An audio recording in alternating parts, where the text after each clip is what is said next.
Thank you for tuning in to Matters of the Heart Radio Live with your host, biblical counselor and author, Ms. Wendy.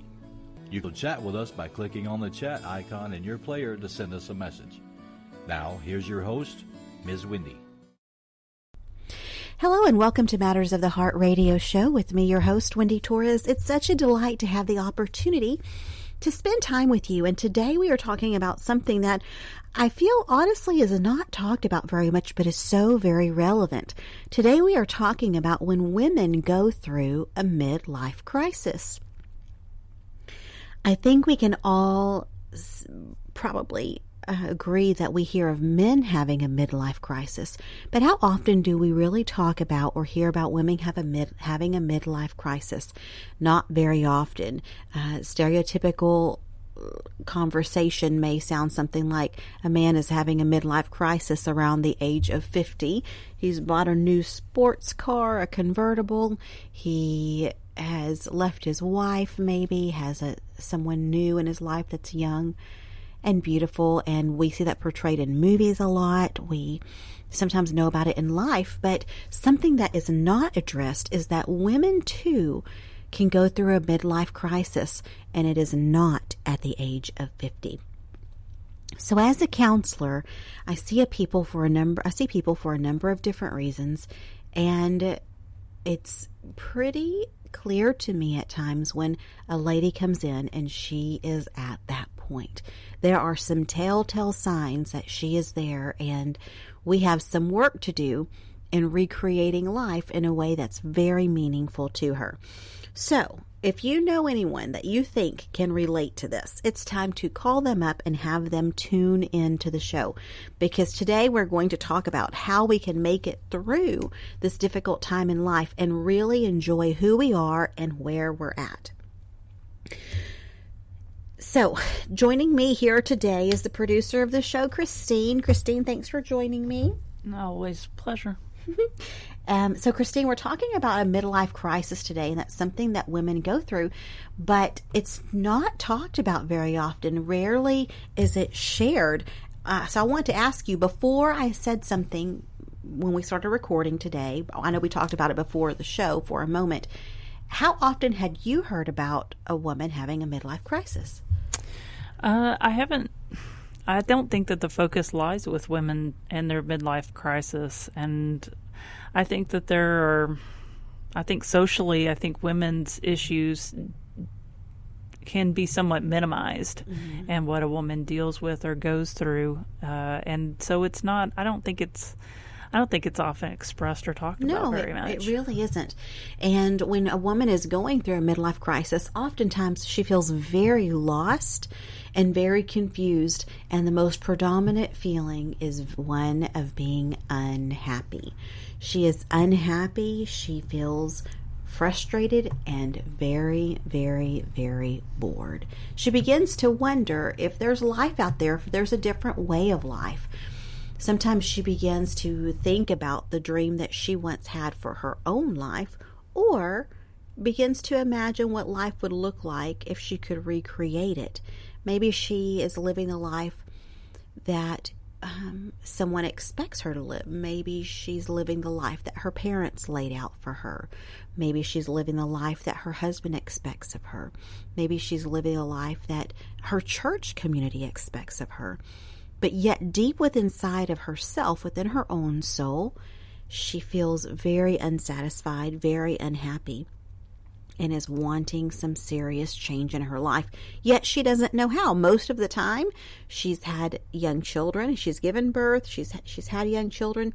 And so when she had young children, she then began to lose, in essence, a part of herself, because it was no longer about her. Her maternal instincts kicked in, and life became about nurturing her children, raising babies, nursing babies, changing diapers, teaching babies how to walk and how to talk, and potty training. And it's not so much about how she feels as a woman, if she feels pretty, if she's taking time to take care of herself physically, in her appearance and so forth. But from there, it seems that a woman naturally progresses into a very slow slumber. And she begins to lose part of herself, because then everything is about daycare or her job, if she has one outside of the home. If not, it's about everything that happens at home and keeping her husband happy. And before long, she finds herself in a position to where she's not even sure what she likes anymore. And I know there are so many of you ladies out there who can really identify with what I'm saying. It can get to the point where you don't really know where you want to go or what you want to do, because you're so used to deferring to what the children want or to what your husband wants. And you often think, well, as long as they're happy and things are peaceful here, then I'm fine, I'm content, and I'm happy. But before long, when you get to be somewhere around the age of 35, things don't feel so good anymore. That's not enough to keep you content in life anymore. And you have a sense of restlessness within you, and you begin to struggle and to wrestle within. Sometimes women can contemplate suicide even because they feel so unhappy with their life, yet they feel trapped. They feel trapped because they love their children, they love their spouse, but they can't figure out what is missing in life. And they're just old enough, mature enough, and courageous enough to try new things. And they realize if they've been married for a long time, part of them begins to contemplate things and begins to think, I think I could do this on my own because I am not happy here. Or maybe the husband had done things previously that were not good, and she didn't have the courage to face the infidelity or abuse or things like that before. But now she's found herself in a more courageous place. She's found some strength within inside of her. She's matured in one respect. And she realizes that she doesn't have to do this anymore. And there begins some really big trouble in her life, because the mental anguish can almost feel unbearable. So I want to know how many of you can relate to this. So many ladies that I've seen over time and have helped as a counselor come in just crying in tears, not knowing why they feel so depressed, why they feel so anxious, so worried, and so unhappy. Though seemingly on the outside they have the perfect life. They have a good husband, or their children are good, they're in school, they're in sports, but she herself is unsatisfied. My question then is, where is the relationship between men and women that, and then the woman finds herself in the situation where she does feel withdrawn from where she's at, or doesn't feel satisfied with where she's at? How much does that impact the communication she's willing to give to her husband? Because it seems like most things you share with your husband, most of what a woman's going through, she wants to talk about. That's right. Where is that, how much does that play a part in a woman's just feeling like she can relate to her husband anymore, that she doesn't maybe, or does she, and does she not feel like she's getting answers, or does she just not want to bring it up to him? Or well, I think oftentimes women feel confused. They don't know what to do with these feelings. They're unsure where they're coming from, and more importantly, why they're not going away. It's more than just a little mini phase of I'm not happy, or I would like to redecorate. Those things are no longer fix anything. She realizes that it's more deeply seated, and she can begin to really withdraw from her husband because she doesn't really understand what's happening to her, first of all. And second, she doesn't know how to articulate it if things have been good between her and her husband, to where he doesn't take it personally. And then to allow herself to be so vulnerable can really be challenging as well, because she is probably facing a lot of fears and is looking at a lot of regret. And I found regret to be one of the most prominent things going through her mind, because she thinks, what if I would have married someone else? What if I would have finished college? What if I would have waited longer to have children? Could I have traveled more? What if I would have lived on campus rather than off of campus? What if? And she begins to have regrets. Maybe she sees friends. She's experienced in life enough that she has a wide variety of friends, maybe.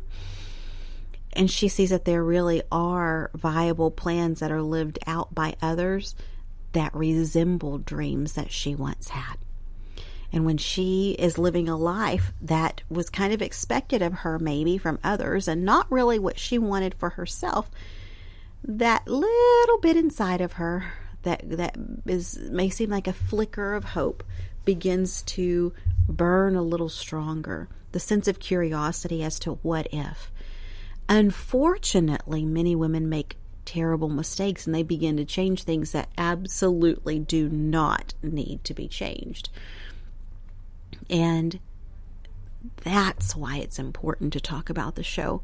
It's not the time to go and find someone else to be your lover. It is not the time to abort everything, leave your children, leave your husband, leave your home, and go start a life somewhere else. A lot of women do this, but it's definitely not the best answer and the best solution for how you're feeling at that time. So it sounds like with a woman's midlife crisis, or the moment that they face this, it seems like the man acts it out in certain ways by maybe, the new sports car, or the younger girl, or whatever, if it's available. But it seems like the woman's comes from a very deeply emotional, rooted place, and just something, it sounds like that, maybe just a new page. It's about her identity. She's having, again, an identity crisis. That's what the midlife crisis is. It's a crisis of identity. It's that butterfly wanting to come out of the cocoon. She realizes, wow, I have wings.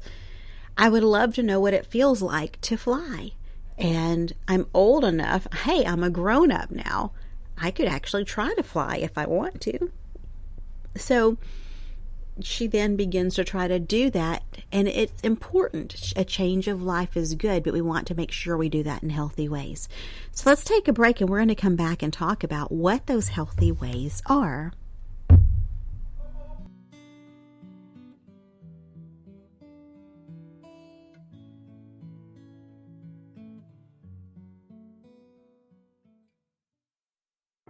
Are you suffering from a past hurt?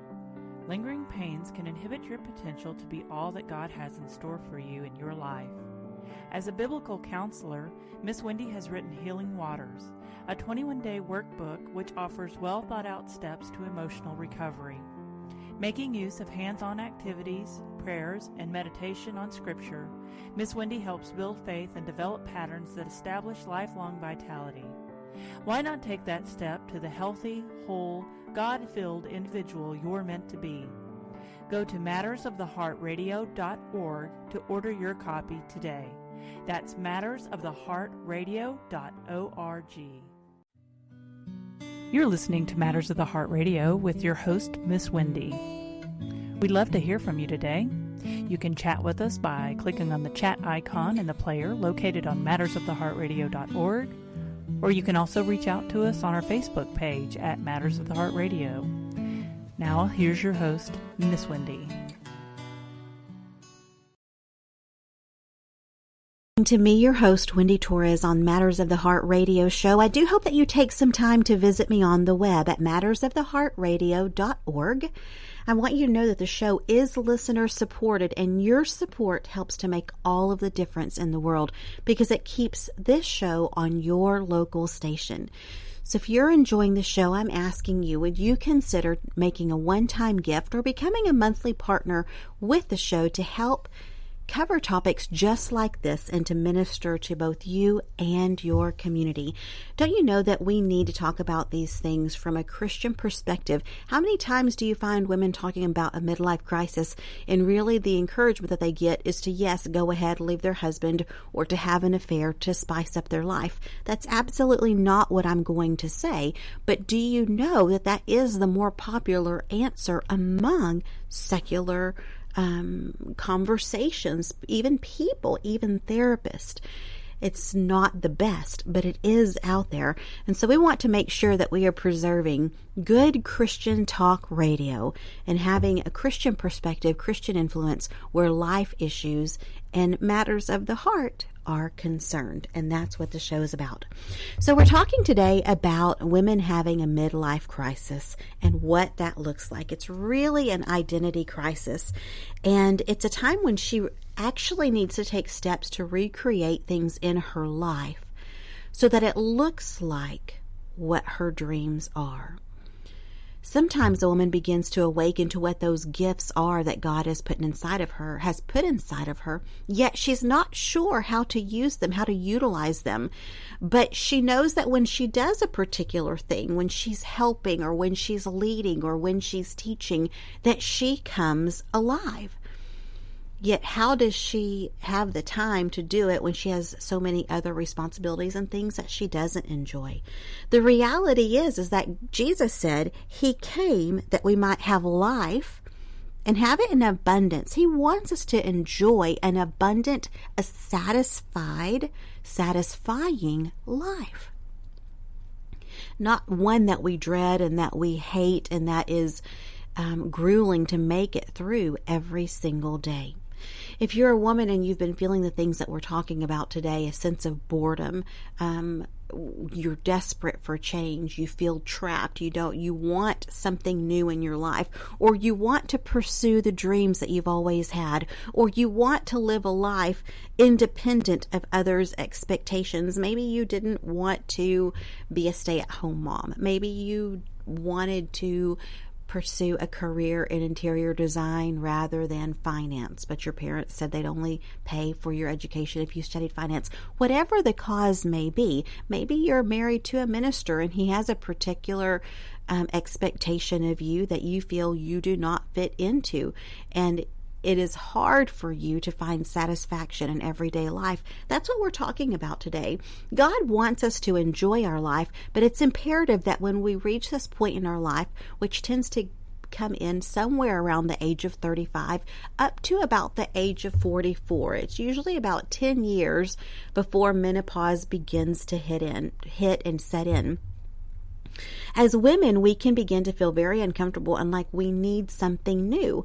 We're changing. We're always changing and evolving as people. Motherhood changes us. Our careers change us. Being responsible for our home changes us. Being wives changes us. And after a while,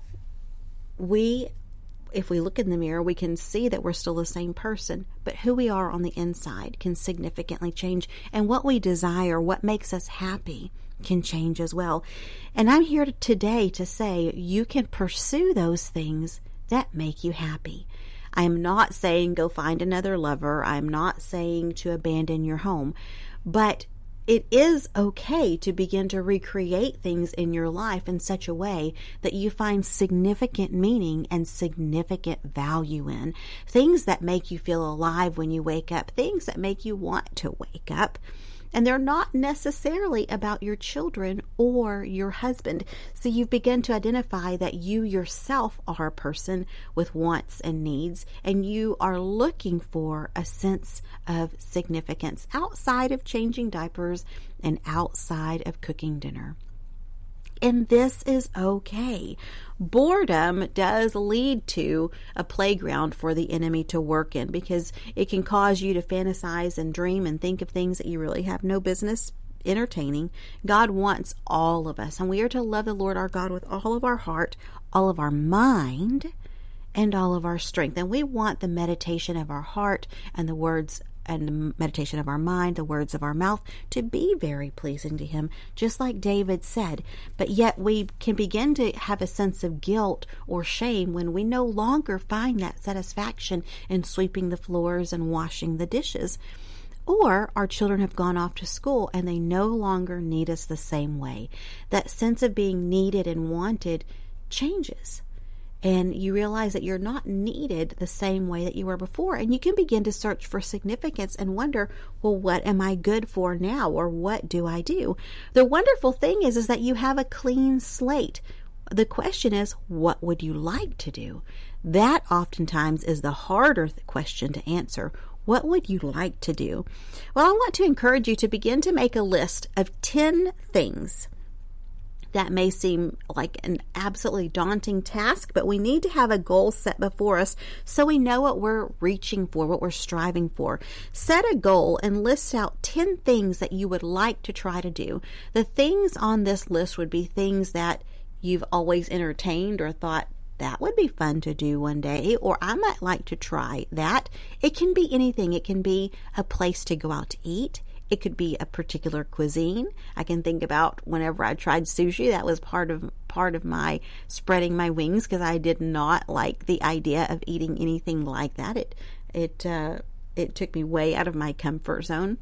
It could be hobbies. It could be learning to play the piano. It could be learning to paint. It could be exercising. One of the things that happens too is a woman begins to realize that she's not quite as young as she used to be, but she wants to feel young. She wants to feel rejuvenated, and she begins to pay a lot of attention to the exterior sense of her, what she looks like, of her body, and she begins to focus there. Listen, that's a great thing. It may be dancing. It may be a cooking class. It may be a cake decorating class.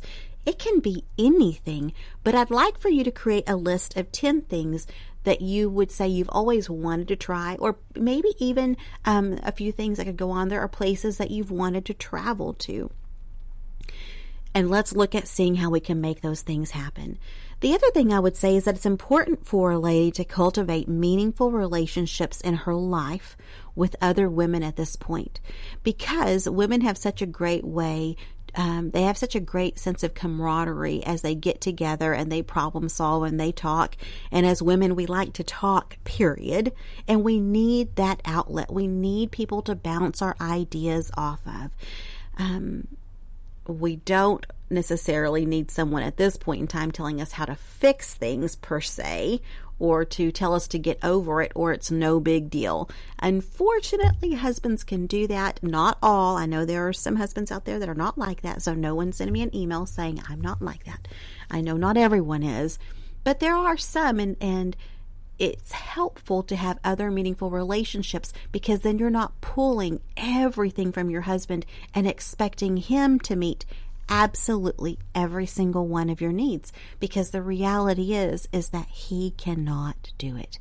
He cannot be everything. God didn't create us in that fashion and in that sense. He created us for community. He created us to have, to long for, and to fit into community, our community, and into different groups of people where we can help meet their needs and they can help meet ours as well. Sometimes when our expectation is for our husband or boyfriend to be everything all the time, we find that they feel very frustrated because they can't do it, and we feel very frustrated because they're not doing it. But the reality is that we can enjoy a number of relationships in our life and still lead a well-balanced life, and then your sweetheart isn't left with the responsibility of carrying all of your emotional needs, trying to meet all of your emotional needs by himself. So in identifying maybe where this dissatisfaction comes from, and then it sounds like identifying healthy ways to address your dissatisfaction, say with your body image or maybe your career choice. And you're suggesting listing. So we've got our list down, and the healthy ways that we're going to deal with the dissatisfaction.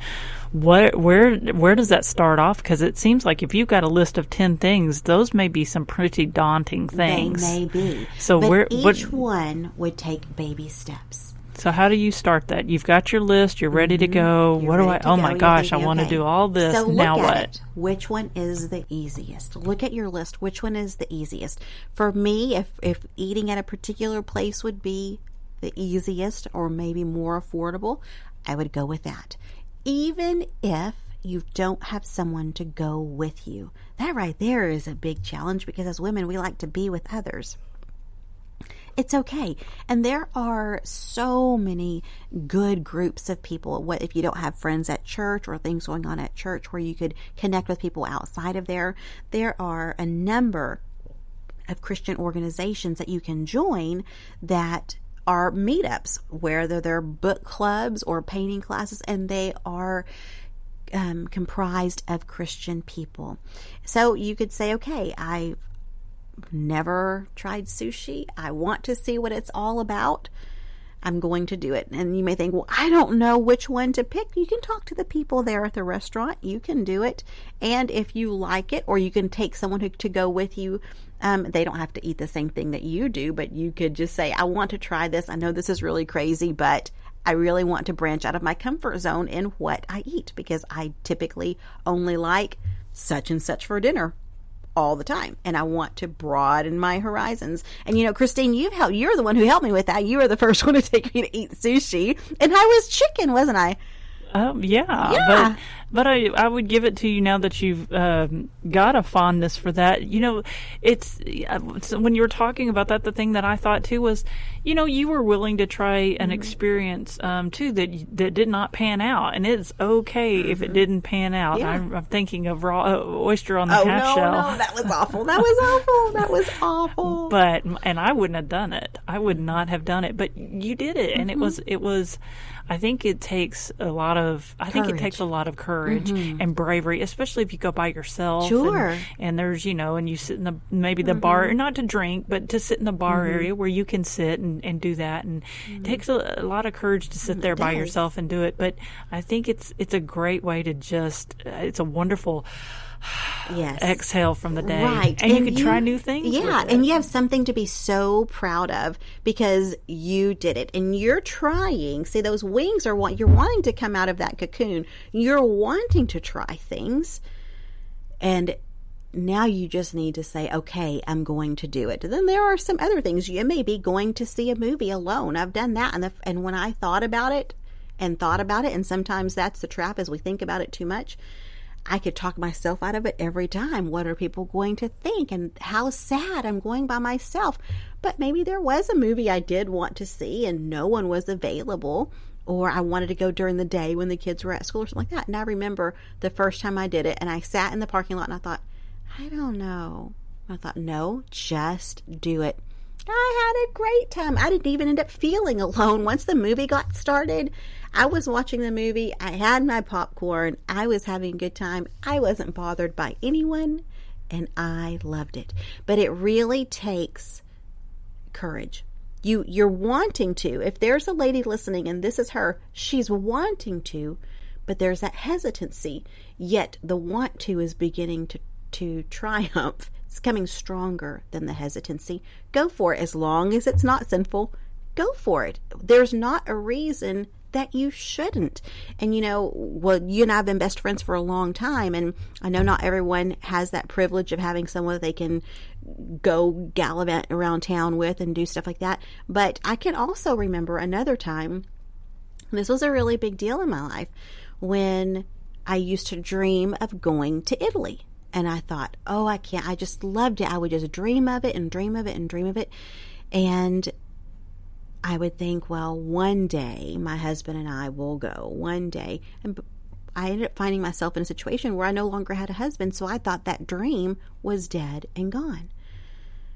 Until one day when the Lord spoke to me and he said, why are you waiting for a man to do that for you? And I thought, because, and I'll be safe so he can protect me and he can keep me safe. And the Lord said, am I not with you always? Is he your protector or am I your protector? And I thought, is this really God talking to me? I mean, this is huge. How could I possibly leave the country and go to a place that I've always dreamed? How could this possibly happen? There's no way. That's scary. But it's just how God speaks to us in that gentle but firm voice. And you know that it's him. And I thought about it all day at work that day. I still remember where I was standing and I was looking out the window. I still remember.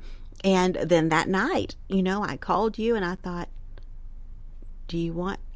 No. I bought tickets and I didn't tell you, and I bought them for Christmas. Yeah. And then from there, we took a great trip. We made our first trip. Now we've been twice. Our first trip to Italy. And wow, what freedom came from that, from being able to really spread my wings and say, I can do this. Now, I mean, of course, you know, I had my best friend with me, but I can do this. I can leave the country. I could fly over the ocean, which was a big deal for me. I can go to a country where I don't speak their language. But oh, how satisfying it is to the soul once you're able to do those things that your heart really is longing for. It's not that it's bad or that it's wrong, but it's a challenge. But to be able to pursue that dream, it's like catching fireflies. I used to love to catch fireflies. It's one of my favorite things. You have to chase them. You have to watch them. Then you have to go after it. And you can't be afraid to cup them in your hands or use the cup. The same thing, women love a sense of adventure. And when that sense of adventure wants to wake up, it's important that we don't put it back to sleep. Hello and welcome to Matters of the Heart. Again, I'm so glad that you're joining us today as we continue talking about women and the issue of going through a midlife crisis. If you tuned in yesterday to the first part of the show, I'm so glad to have you listening to the remainder today. I'm glad you came back. And if you're listening to a whole hour show, you are so fortunate because you didn't have to wait a whole day to get the second half of this show. By the way, I would like to know where you're listening from. And as always, I do appreciate your financial contributions, whether they're $10, $20, $100, $300.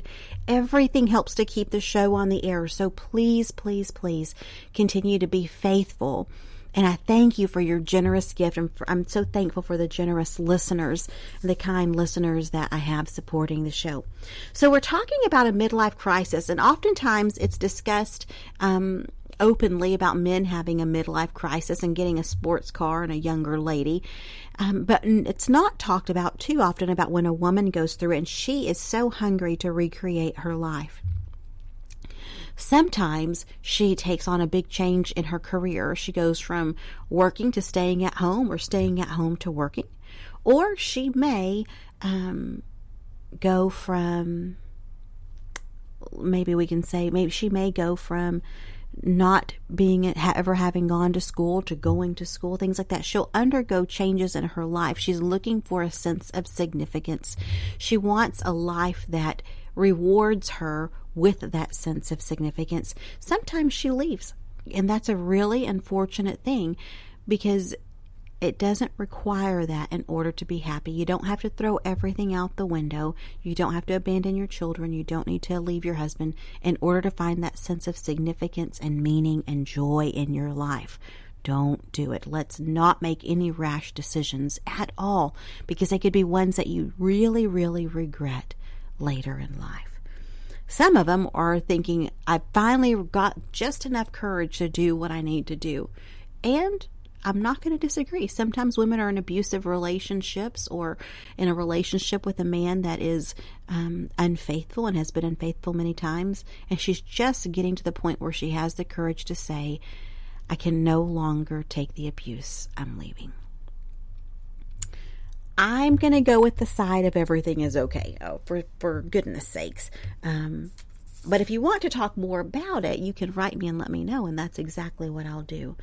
So the lady going through a midlife crisis is, in essence, bored. She is bored and she wants a change. She does not have that sense of reward and meaning in her life. And boredom is not okay. The enemy loves it's a breeding ground for the enemy to work and to plant seeds that are not healthy and are not good in a woman's life. There is still a sense of significance in the wonderful life that she's created, and she does not need to have a different man or leave her children in order to gain that sense of significance. If you're a man and you're listening to the show and you're saying, hey, that sounds like my wife. She instantly wants to exercise all of the time. She's wanting to go out with her friends. It's not a bad thing as long as she's not doing anything sinful. It's not. She's just trying to figure out who she is again in life now that the children may not need her as much. And she's not quite as dependent on others for her sense of identity as she was before. I want to encourage all ladies listening that the best is yet to come. And you can create the life that you're wanting where you're satisfied and happy, where you're content, and your soul feels feels full. You're glad for the life that you're living. I talked earlier about creating a list of 10 things that you would like to do. I would really like for you to do that. Like for you to create a list of 10 things that you've always wanted to do or try. Kind of like a bucket list, but it doesn't have to be really, really difficult. It doesn't have to be full of skydiving, snorkeling, and traveling to see the Egyptian pyramids. It could be going to see a movie on your own. It could be going out to eat at a restaurant by yourself. It could be, what was the other one that I used? Eating something that you've never eaten before. It could be dancing. I mean, it could be a number of things. You don't have to make it very complicated. You can start with some small baby steps, but some challenging ones that we spoke about earlier. I used to like just the regular things that I was comfortable with eating in my diet. And I began to spread my wings, and I decided I would try sushi. And hey, I found that I loved it, even though every time I looked at it, it would just make me turn my nose at it, because I thought, oh, it looks so gross. I love it now. I love sushi. And then I tried oysters on the half shell. No, I did not love that. But it took a lot of courage to try it. But trying those things awakens that sense of adventure that lies within every lady who was once a little girl who does still like to play and have fun, just for fun's sake. Playing is such an essential part of life. Even though we don't coin it that way, playing as an adult, it is essential to really enjoy your life and the things that are to be had. Why shouldn't you enjoy it as long as it's not sinful or bad or wrong? And I'm thinking like if you do choose to go out to a restaurant by yourself or to a movie by yourself, I've gone out to restaurants and just sat in the bar area or whatever and ate my meal and looked at the TV that's there or whatever. And sometimes I've struck up really interesting, just single serving conversations with people, and it doesn't. The thing that I think is, it doesn't mean you take your wedding ring off or pretend like you can have great conversations with people or just laugh and have some fun, and it's the more you do it, the more you get used to it, and the more you get used to it, the more it really does feel like a sense of maybe unshackling yourself from the everyday rigmarole of life. And I would caution husbands, if they're listening, not to stifle that within your wife, because if it gets stifled or she feels a lot of resistance, that is when you do find that women will leave their husbands. If he's not willing to allow her to grow as a person, to experience things in life. I know these things sound simple, but for her it may be a really big deal, because what she cooks for dinner is what everyone else wants to eat, or she knows they would like to eat. She's home every night because it keeps everyone happy, and she's making sure the laundry is clean and the floors are swept and the bed is made. After a while, she's going to wonder, is there life outside of this? And the wise man would listen to what I'm saying and would encourage and give her the room to grow, not to go crazy and pull her in if it gets too far. But you could always join her. You could even encourage and say, you always turn your nose at this, but have you ever tried it? For some people, it may be it may be Thai cuisine. I hadn't ever tried that either. I mean, it's such a life of adventure, and I think that you would even help her by being willing to be the friend, not looking so much at the husbandly aspect of it, but her friend. Every woman wants to be married to her best friend, so to speak. In other words, someone who's right there, who she can have fun with, laugh with, face the challenges in life with, cry with. That's who she wants by her side. And why not take her to go do those things? Those would be some of the best times of your life with her, as well as she finds the courage to swallow that oyster on a half shell like I did, or anything along that line. I remember the first time that I went to eat at a restaurant by myself, I took a book with me, but I'm an avid reader. So I really enjoy reading. And I thought, again, and every time I doubt it, can I do this? I don't think I can do it. but I do, and it turns out really well. And I took my book with me, and I enjoyed it. As a matter of fact, after a while, I got kind of a little bit frustrated because my sweet little waitress lady kept coming by to check on me because I was by myself. But honestly, I was lost in the book I was reading. I was enjoying my favorite dish, and I was really having a good time. It was nowhere near as bad as what I thought it was. I'm just going to correct you just for a moment and say you didn't actually swallow that oyster on the half shell. Well, okay, that's true. I couldn't get it down. You couldn't get it down, No, which is completely understandable. So just know that was a big no from Miss Wendy. Yes, that was a big no. I put that thing in my mouth. No way. No, the napkin met that oyster. Yeah, the napkin and the oyster met. Yes. But that search for adventure and fun for fun's sake, because women oftentimes, especially if they have children and such, they're responsible. It's hard for them to switch out of mommy mode and wife mode just into simple me, I'm a woman mode. If you're a husband, you're going to recognize this because you'll feel like there's parts of her that you can no longer reach. And it's because part of her has fallen asleep. And that sense of womanhood has fallen asleep with it. And it can be very, very, very difficult to reawaken. Sometimes it takes a couple of years to reawaken that to where she feels confident as a woman, just as a woman, not as a mommy, not as a wife, but who she is as a woman. And being confident in that can take a while. So we want to make sure that we are encouraging that and not discouraging that. And if you are a lady and you feel like I'm losing my mind, I really love my children, I really love my husband, but I do not like my life. Honey, you haven't lost your mind. You just need some fun. And fun is okay. We want to enjoy our lives. And please do not make the mistake of thinking that God does not want you to enjoy your life. Now, to me, making that list of 10 things and trying them is simple, but I understand that some of you out there feel like even that's too hard. So I'm going to give you a baby step in between. The baby step in between is I'd like for you to do one thing every day that you like that is not necessary. So I've had people nibble on candy during the day that wouldn't typically do that. They're very stringent on their diet and they wouldn't do that, but it's something that they would really honestly like to do, so they do it. I know others who would sit outside and drink a cup of coffee. There's not really a point behind it, but they enjoy it, so then they allow themselves to do something that they enjoy. Some would like to go in the bathroom and lock the door and take a good long bath. Go ahead. And don't feel guilty about it.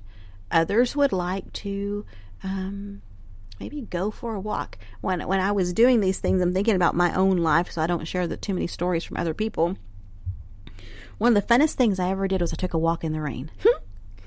I'd had fun because I like the rain. But it wouldn't make sense to walk in the rain because what if you get sick, right? The typical mom, mature woman thinking of you're going to get sick. But I really wanted to. And so I just said, I'll be okay. I put on a jacket, I had a hood, and I just had fun walking in the rain. Simple things, they're called simple pleasures in my office. Simple things, but things that you like. Maybe it's stopping at a particular place and getting a milkshake or a smoothie that you really enjoy that is out of the ordinary for you. It's okay. Learning to take those little baby steps of doing things that you enjoy just for yourself, just because you want to, is okay. And what happens when the woman gets into a sense of, I'm dissatisfied with my husband? If it's not necessary, it's just the change in her development, the way she sees him, the way she sees herself.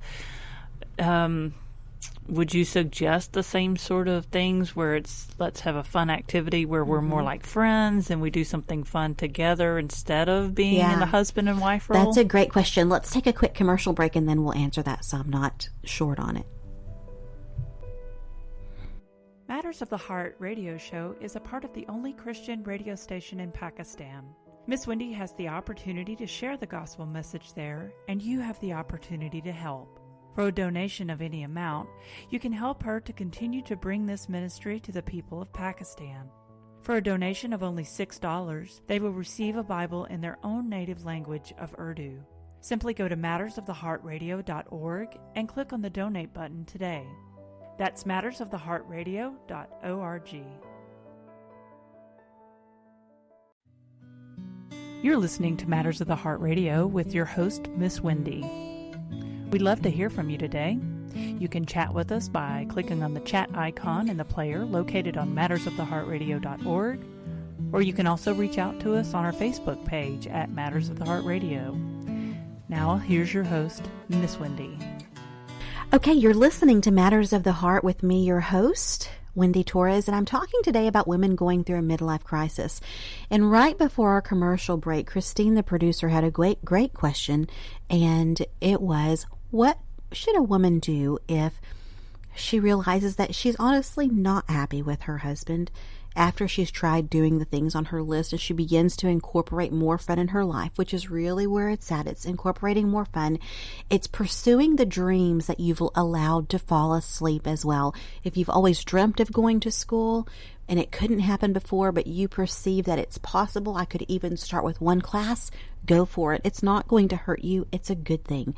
Allowing those dreams to come to life as much as possible is really key, because it's those things that God has put inside of you that you're really longing for, and you realize that you don't have to hold back, so don't hold back. When it comes to your marriages, I would say this. There had to be something there that caused you to fall in love once upon a time. I know some of you may disagree, and that's okay, even if that's not your case. It's not too late to begin to reconnect and rediscover each other wherever you're at now. My first recommendation is to get away together for a few days. I can't tell you how many because I don't know what your life circumstances are. But however many days you can afford to take away to get together with just the two of you, where children are cared for well, where the lady's not worried about it, and you can have fun. So this is not a boring kind of trip. It's not somewhere where there's nothing to do, but it's a place where you can get away and you can reconnect. So there's so much power in laughter. There's so much power in undivided attention. There's so much power in being able to linger in conversations and not be in a hurry to get out of them. I would say that's the first 911 thing to do. Get away with your wife and make it about fun, not about responsibility. Make it about having a fun time. Sometimes the responsibilities of life take away that sense, that element of fun, and a spouse can no longer seem like a good match because they're not fun. And it's not even completely true. It's just that both have gotten into a rut and they've lost sight of what it is to have fun together. Allow yourselves the opportunity to try to have that fun again. If you need some help with that, why don't you email me or go to my website, mattersoftheheartradio.org, and there's a contact form on there. Get a hold of me and I'll send you some questions, some good topics to talk about when you go away. And having those good, meaningful conversations is important. And don't allow yourself to argue on the trip. No arguing and no talking about problems or things that would be perceived as negative. As a matter of fact, I would encourage you to take with you 5 of your favorite memories and ask her if she would bring 5 of her favorite memories of the two of you together, and allow yourselves to shift perspective and to remember the good and fun times that you've had with each other. I would also say, again, to encourage that place of growth that she's longing for. And when you return and you get back home, look for a good Christian counselor. There's probably a lot of hurt there, and it needs to be resolved, and there needs to be some help resolving it. An action plan for change. It is all about change in the lady's life going through this identity midlife crisis. And without the change, she will slip right through your fingers. It's not because she doesn't love. It's because she needs more. And when you vowed to grow together, giving more is really part of it, though no one really tells us that in the very beginning. spur on in her the greatness and be willing to adapt yourself. If you really want her, you will choose to grow with her. Don't let her feel bad because she's wanting change. Change is a great thing. You're going to find a lady who loves the challenge, who loves the fun. You'll hear laughter echo in your home again. She may want to talk all night long on the phone with her friend just for the heck of it, and that's okay. There is nothing wrong with it. Unless it's sinful, don't stop her. Let her take the time that she needs to figure out who she is again and what she wants to do with this next season of her life. I think that's really interesting, because the thing that you hear from society all the time, or seem to hear, and it plays out all the time, it seems like, is people that choose to no longer stay married, and they just say, well, we're not the same people. Mm-hmm. We're not the same people we were when we got married. We just grew into different people. Right. And what it sounds like, it's like, well, yeah, you're people. You're always going to grow, and you're always going to change. And the commitment that you made, I mean, barring really horrible circumstances, is, yeah, you agreed to do that together, and finding a way. It's encouraging. It sounds encouraging, because, you know, when people say, well, we just grew apart, or we're not the same people. Well, yeah, you're going to be different people, but it sounds like there's a way to accept and allow for that growth, and to learn to grow and with that person, and make yourselves continue to recognize and validate that growth within each other. Right. And I would highly caution against a lot of social media at this time, really, because so many of the affairs, I would say at least 95% of the affairs that come into my office come from social media. They originate through social media, finding someone they had fallen in love with a long time ago, and rekindling romances and things like that. It's very, very, very dangerous. So I would say, let's take a break from social media. Go have a good time yourselves. And then not only do I want you to get away with her for that initial getaway, but also plan it, put it on the calendar once a quarter to get away, to have fun, to have romance, to laugh, to cut up, to really enjoy sleeping in or staying up all night long, whatever that looks like. If you've ever really been in love with them,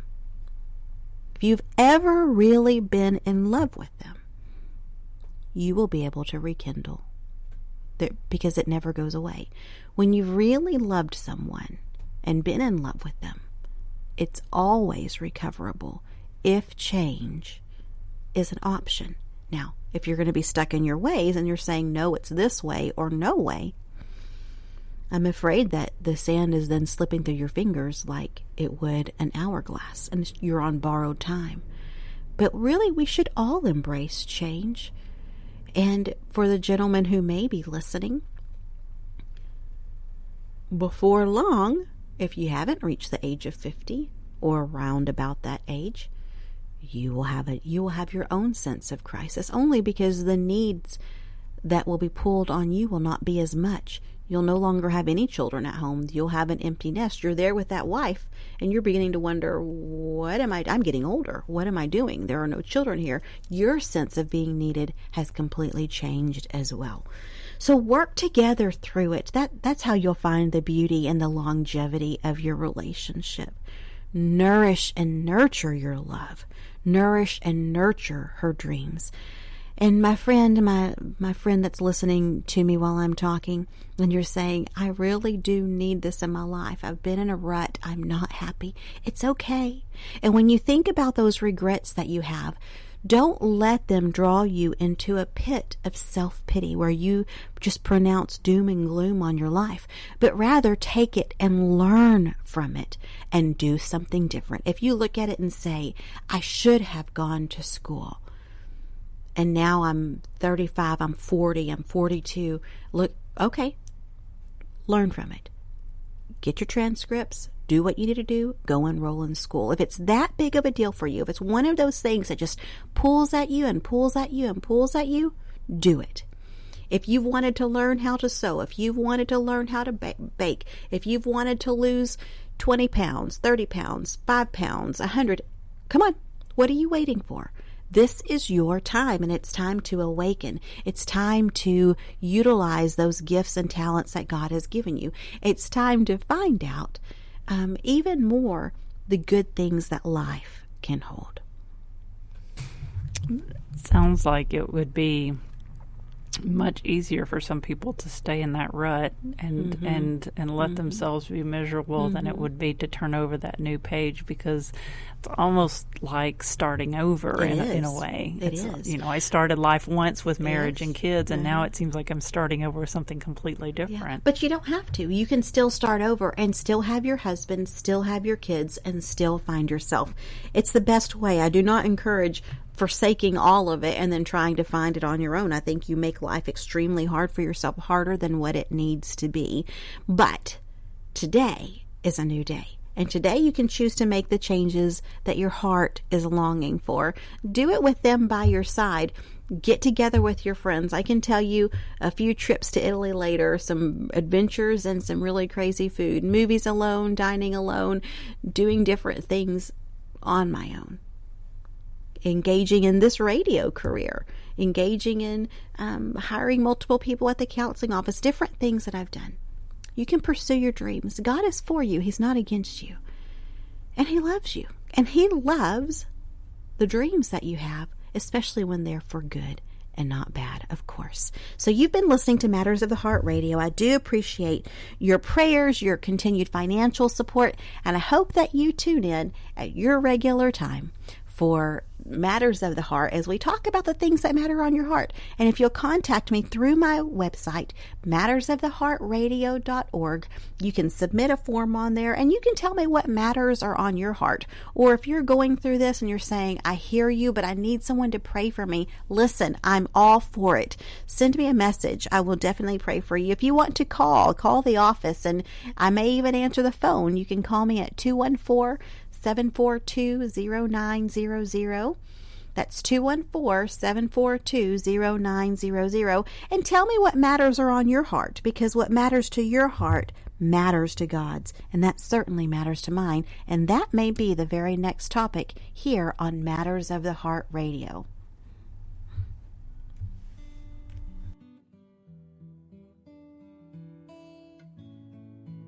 You've been listening to Matters of the Heart Radio Live.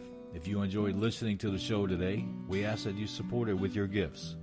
The show could not be made possible without generous contributions from our community of faithful listeners, and in order to make it possible to remain on the air, we need your help.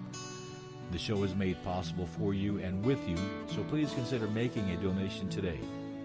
Please visit the show's website, mattersoftheheartradio.org, and click the donation button at the bottom of the homepage. Learn about partnership opportunities and corporate sponsorship with us to order a signed copy of Miss Wendy's book, Healing Waters. To schedule a counseling session with Ms. Wendy, go to refreshingtimescounselingcenter.com. Visit us on Facebook, and please don't forget to tune in next week with Ms. Wendy on Matters of the Heart Radio Live.